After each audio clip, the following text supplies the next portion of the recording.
বন্ধুরা চলে এলাম, দেখো আজকে আমাদের এখানে হাটবার। তো আমার শ্বশুরমশাইকে বলেছিলাম একটুখানি হাট করবে বাবা। তো বাবা কি করেছে, পুরো বাজার তুলে নিয়ে চলে এসেছে। দেখো পুঁই শাক আর বেগুন, এটা বাঁধাকপি, একটা সিজনের বৃষ্টি হচ্ছে বলে নিয়েছে বাবা। উচ্ছে, আমড়া, আর এটা হচ্ছে মূলো, আর এটা হচ্ছে কাগজি, আর এটা হচ্ছে কোচ। তো দেখো এত বাজার করেছে আমার শ্বশুরমশাই। আর এই যে আমার ছেলের এটা কাটা মাছ, এটা চিংড়ি মাছ। তো দেখো ওই জন্য আমি তোমাদের সাথে ভাবলাম শেয়ার করি। তো আজকে রান্না হবে পুঁই শাক দিয়ে, কোষ দিয়ে, আর এই চিংড়ি মাছ দিয়ে ঘন্ট হবে। তো শাশুড়ি মা রান্না করবে। তো শাশুড়ি মায়ের হাতে মানে রান্না তো খুবই ভালো করে উনি, আর চচ্চড়িটা বেশি ফেমাস ওনার হাতে।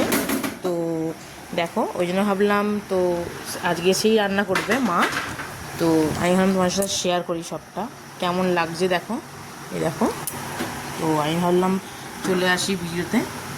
তাই এই এখন মা দোকান যাবে, তাই ভাবলাম চলে আসি তোমার সাথে সব কিছু শেয়ার করতে। তো আজকে রান্না হবে কেন, আমি বাবাকে বলেছিলাম বাবা একটু মোমো করবো, বৃষ্টি হচ্ছে।